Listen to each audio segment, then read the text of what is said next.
그렇게 해서 하나님 경배합니다. 찬양합니다. 우리를 위해서 십자가에 죽으시고 부활하신 예수 그리스도, 그분으로 말미암아 우리가 구원받고 영원하신 하나님의 자녀로, 그리스도의 신부로, 하나님의 친구로, 하나님의 종으로 저자로 이 땅에 영광스러운 삶을 살 뿐만 아니라 영원히 복된 삶을 우리에게 베풀어 주신 하나님 아버지 감사합니다.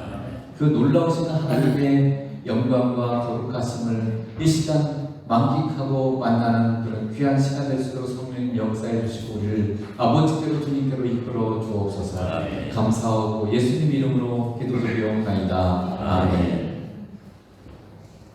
우리는 좋은 것에 대해서 처음에 좀 감사하죠. 그러나 시간이 지나가면서 당연하게 여기는 그런 습성이 있습니다. 하나님께서 이스라엘 백성들을 애굽에서 이끌어내실 때도 홍해 바다를 가르시고 그들을 구원해내셨을 때 정말 모두가 찬양하며 감사하며 기뻐했습니다. 그러나 얼마 지나지 않아서 고기가 먹을 것이 없다고 불평하기 시작했어요. 하나님께서는 광야에 있던 그들에게 하늘에서 만나를 주시고 그랬음에도 불구하고 감사했다는 기록이 없어요. 날마다 만나와 반석에서 물을 주셨는데도 불구하고 감사는커녕 왜 이것밖에 없습니까? 라고 그렇게 불평하다가 죽어갔습니다. 우리도 똑같지 않습니까? 하나님 우리를 구원해 주시고 우리가 날마다 우리에게 생명을 주시고 우리의 필요한 것들을 공급해 주시는데도 불구하고 맨날 없는 것만 쳐다보고 없다고 불평하고 이 사람 때문에 못 살겠다고 그러고 저 사람 때문에 못 살겠다고 그러고 그렇게 우리가 하나님께 감사하기보다는 항상 불평불만과 그렇게 우리는 살아가고 있지 않습니까? 우리는 매년 주님께 이 십자가의 주님의 죽으심과 부활하심을 감사하는 예배를 드리고 있습니다. 근데 여러분, 부활절에 감사가 있습니까? 그냥 지나가는 날이고 아무런 의미 없는 날을 여러분 여기고 있지는 않습니까? 그냥 또 다른 그냥 매년 오는 그냥 부활 감사주의, 그렇게 여러분 여기고 있지 않습니까?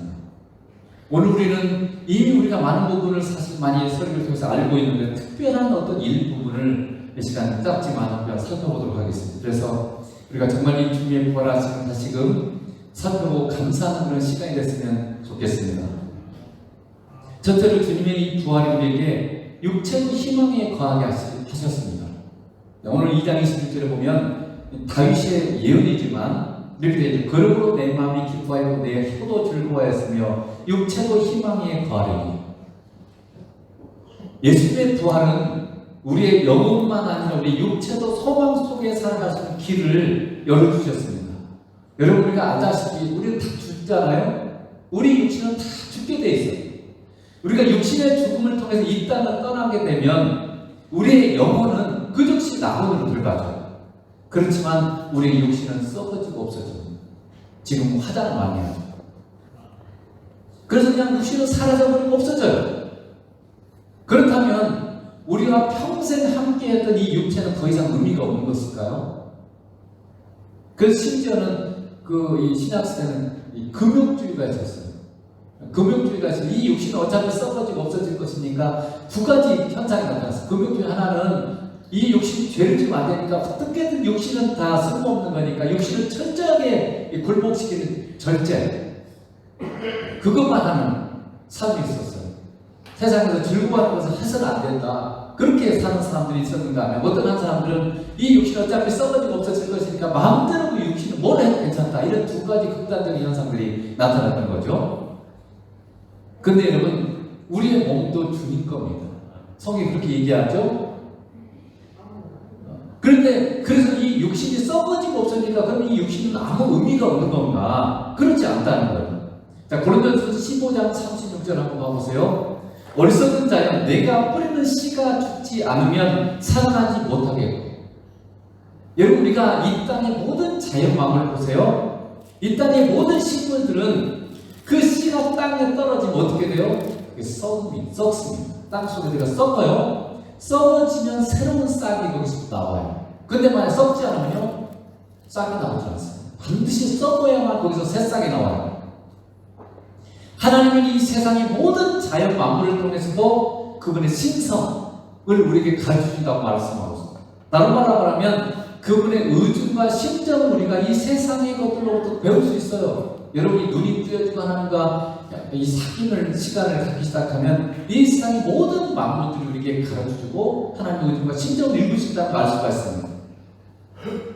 그래서 우리의 이 육체도 죽어야 새로운 육체, 즉 영원한 육체, 하늘에 속한 영광스러운 육체로 부활한다는 거예요. 이게 과정이라는 거예요. 고린도서 15장 42절 43절 이렇게 되어 있어요. 죽은 자의 부활도 그와 같으니 썩을 것으로 심고 썩지 않을 것으로 다시 살아나며 욕된 것으로 심고 영광스러운 것으로 다시 살아나며 약한 것으로 심고 강한 것으로 다시 살아나며 그러니까 심는 건 우리가 죽는 게 끝이 아니라 이 육신의 죽음을 죽어서 땅에 묻고 화장하고 이렇게 해서 이 땅에 묻어버린 이 행위가 보면 심는 거예요. 그래서 하나님이 우리 주님이 다시 재림하실 때 이게 싹이 나요. 새로운 몸으로 이게 새롭게 이 싹이 난다는 거죠. 우리의 이 영혼이 거하는 이 육체는요, 이 육체는 그릇이에요. 이 그릇 안에 지금 우리 영혼이 들어있어요. 이 육체는 약합니다. 그래서 나이가 든 여기저기 쑤셔서 못 살겠다. 연로하신 분은 여기 아프잖아요. 여러분 똑같아요. 나이가 들면 점점점 아파오기 시작하고 모든 부분에서 아파오기 시작합니다. 그리고 죄로 말미암아 더럽혀졌고 썩어질 수밖에 없는 것입니다. 이 육체는. 그래서 세상에 사는 날에는 이 육체로 말미암아 죄에 빠지고 괴롭고 힘든 시간을 보는 경우가 굉장히 많습니다. 나이가 들수록 더욱더 그러죠. 그러나 이 육체가 썩어지고 없어지면서 새로운 육체로 부활할 것인데 그 육체는 썩어지지 아니할 것이고 영광스러운 것이고 강한 것이고 신령한 것이고 영의 몸이 될 것입니다. 이 영광스러운 육체도 이 부활도 반드시 우리가 가진 지금 이 약한 육체가 썩어져야만 나올 수 있다는 거예요.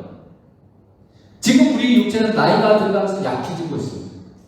병들고 기능이 떨어지고 점점 더 힘은 없어지고 동네에는 어때요? 잘 걸을 수도 없는 그렇게 될 수도 있습니다. 그러나 우리 주님의 부활을 통해서 우리의 육신도 주님처럼 영광스럽고 강하고 신령한 육체로 부활할 것이기 때문에 우리의 육체도 소망 가운데 살 수 있다는 걸 깨달았어요. 여러분 지금 연로하신 분 나이가 많이 들어서 여기저기 아프죠. 굉장히 아파서 참 견디기 힘든 그런 삶을 살고 있는데 여러분이 소망을 가져요. 이 육신도 소망 가운데 살 수 있다는 거죠. 그래서 여러분의 연약한 육체에 이렇게 말씀해 주세요. 너도 곧 있으면 부활할 거야. 우리 육체에게 그렇게 여러분 얘기해 주세요. 너는 지금 약하지만 그때는 그렇지 않을 거야. 지금 병들고 약하고 무너졌지만 그때는 결코 그렇게 되지 않을 육체로 부활할 거야. 우리 그때까지 참고 견디자. 연약함을 가지고 나와 함께 지금까지 평생을 같이 하느라고 고생했다. 고맙다. 여러분 이 육신이 정말 우리 평생 함께 하는데 이게 갈수록 이게 무너지고 갈수록 약해지고 이러잖아요. 근데 육신에게 여러분 고맙다고 해야 돼요. 그리고 이 육신에게 소망을 주세요. 너도 새롭게 강하게 다시는 아프지도 않고 사주지도 않은 그런 영광스러운 몸으로 다시금 더 태어날 거야. 이 소망을 주라는 거죠. 우리 육체가 영광스럽고 강하고 영적인 육체로 부활해야 하나님의 구원이 완성되는 거예요. 그때까지 이 세상의 모든 만물도 사실은 다 신음소리를 내면서 고통받고 있습니다. 여러분 이 세상의 모든 만물도 죽잖아요. 심지어 오래 사는 나무도 죽어요. 왜 죽는지 아세요? 하나님이 그렇게 해놓으셨어요. 우리 육체가 부활해서 완전한 하나님의 구원이 이루어질 때까지 이 세상의 모든 만물들이 다 우리 육체대로 썩어져 가도록 죄의 종류로 다고 그렇게 해놨어요. 그래서 로마서 8장 20절에 이렇게 되죠. 피조물이 다 이제까지 함께 탄식하며 함께 고통을 겪고 있는 것은 우리가 아닙니다. 이 세상의 모든 만물들 지금 같이 탄식하고 함께 고통을 받고 있어요. 신음소리를 내고 있어요. 우리만 그러는 게 아니에요. 나무들도 썩고 가고 동물들도 죽고 가고 나이가 들고 모든 게 다 죽고 가죠. 왜요? 우리가 아직 구원받지 않았기 때문에 우리 육신이 완전히 부활해서 완전한 구원을 이루어지면 그때는 더 이상 천국에서는 이런 식물이나 동물도 죽지 않아요. 영원히 그것도 함께 살게 될 것입니다. 그래서 이 세상의 모든 것들도 결국은 왕인 우리가 우리의 구원이 완전히 구원받아야 그것들도 다 완전하게 된다는 거죠. 어떤 분들이 천국 갔다 와서 꽃들도 놀이하고 말을 우리가 그냥 우리를 보고 찬양하는 꽃들 왕 우리가 왕이니까 왕을 영접하는 그런 찬양하고 환영하고 기뻐한다. 그래서 사도들마저도 예수님의 제자된 사도들마저도 우리의 몸의 부활을 기다린다고 고백하고 있습니다. 로마서 8장 23절에 이렇게 되어 있죠. 그뿐 아니라 또한 우리 곧 성령의 처음 익은 열매를 받은 우리까지도 속으로 탄식하며 양대될 것 곧 우리 몸의 성령을 기다린다. 몸의 부활을 기다린다는 거예요. 탄식하면서 기다리고 있다는 거죠. 하나님께서 주신 마지막 구원은 우리 몸의 부활이고 우리의 몸이 부활하면 구원은 완성돼요. 그 부활한 몸은 지금 우리가 가진 육체가 썩어지면서 새롭게 나온 몸이기 때문에 지금 우리가 가진 육체가 되던 모든 기억과 성향을 그대로 가지고 있을 것으로 보여집니다. 그 부활한 육체는 우리의 영혼을 정확히 알아보고 우리의 구원받은 영혼과 부활한 육체가 합체하여 영원히 하나님과 함께 살게 될 것입니다. 그 부활의 날을 사모하면서 이 약한 육체로 주님과 동행하면서 주님께 순종하십시오. 우리의 수고가 결코 헛되지 않습니다. 그래서 로마서 고린도서 15장 50절 그러므로 내 사랑하는 형제들아 결실하게 흔들지 말고 항상 주 일에 더 힘쓴 자들이 되라. 이는 너희 수고가 주 안에서 헛되지 않은 줄 아닙니다. 이렇게 말씀하고 있습니다. 여러분 이 연약한 육체지만 이 연약한 육체를 가지고 여러분이 수고한 모든 것이 결국 헛되지 않습니다. 반드시 하나님께서 갚아주십니다. 지금 여러분의 연약한 육체를 가지고 있습니다. 그리고 부활의 소망을 심어주고 격려하세요. 내 몸아 괜찮아. 지금 힘들고 지금 연약하지만 그러나 우리 주님 오시면 너는 다시 새롭게 태어날 거야. 정말 강하고 다시는 아프거나 썩지 않는 그런 영광스러운 육체로 다시 태어날 거야. 그러니까 그때까지 우리 함께 하나님이 이 땅에 주신 삶을 우리가 견뎌 나가자. 이렇게 여러분 가독이 있습니다. 우리 같이 이 땅의 짧은 삶 동안에 주님을 사랑하며 살자. 그래서 다시 부활했을 때는 더 기쁨으로 만나서 주님과 더 깊은 사랑을 나누자고 그렇게 여러분의 몸에게 자꾸 얘기하세요. 아픈 몸에 아픈 것들 힘들지만 우리 힘든 이 육체가 다시 부활할 것을 기대하고 그래서 육체가 다시 부활할 그것을 소망하면서 이 잠시간의 힘들고 어려운 상황들을 여러분 이겨내 나갈 수 있는 주님으로 축복합니다. 두 번째는 생명으로 부활했습니다. 자, 2장 28절에 보면 주께서 생명의 길을 내게 보이셨으니 이렇게 말씀하고 있습니다. 주님의 부활은 우리에게 생명의 길을 보이시고 알게 하셨습니다. 부활에는 두 가지 부활이 있죠. 부활에는 두 가지 부활이 있어요. 첫째는 심판의 부활이고 둘째는 생명의 부활입니다. 요한복음 5장 29절에 이렇게 되어 있죠. 선한 일을 행하는 자는 생명의 부활, 악한 일을 행하는 자는 심판의 부활로 나와요. 그러니까 두 가지 부활이 있어요. 다 부활하는 거예요. 이 세상에 모든 사람 다 부활합니다. 부활을 해도 심판받아서 지옥불로 들어가기 위한 부활이 있어요. 그럼 육체의 부활은 저주의 부활이고 사망의 부활이에요. 그러나 주님께 속한 자의 부활은 생명의 부활이에요. 생명의 부활이란 다른 것이 아니라 생명이신 하나님께 향하는 부활이에요. 생명이신 하나님과 함께 할 수 있는 부활이 생명의 부활이고 그것이 주님의 부활을 통해서 열어주신 생명의 길인 것입니다. 우리는 부활을 통해서 생명이신 하나님의 모든 것을 누리게 되는 구원의 완성이 이루어질 것입니다. 왜 하나님께서 여러분 천국에 대해서 많이 말씀하지 않고 감춰 주셨을까요? 여러분 생각해 봤어요. 하나님 의중과 신정을 해버렸어요. 계시록을 읽어봐도 성경 어디를 읽어봐도 뿌리대로 거둔다는 말인데 무엇을 주실 것인지에 대해서 정확히 나와 있지 않아요. 사실 뭐하고 몇 가지밖에 없어요. 근데 요한계시록 21장에 보면 내가 들으니 보좌에서 큰 음성이 나서 이르되 보라 하나님의 장막이 사람들과 함께 있으며 하나님이 그들과 함께 계시니 그들은 하나님의 백성이 되고 하나님은 친히 그들과 함께 계시니 가장 중요한 약속을 하는 수 있어요. 하나님의 장막이 뭐예요? 하나님 사시는 집이에요. 집. 하나님이 사시는 집이 사람들과 함께 있다는 거예요. 그러니까 하나님이 하나님의 백성들과 함께 산다는 거예요. 거기에. 그래서 그들과 함께 계시니 끝에 뭐라고 하나님 친히 그들과 친히 우리와 함께 거하셨던 하나님께서 천국의 본질은 핵심은 뭐냐면 하나님 우리와 함께 계시다는 거죠. 생명은 하나님 안에 있기 때문에 모든 선한 것과 생명에 속한 것은 다 하나님께로부터 나옵니다.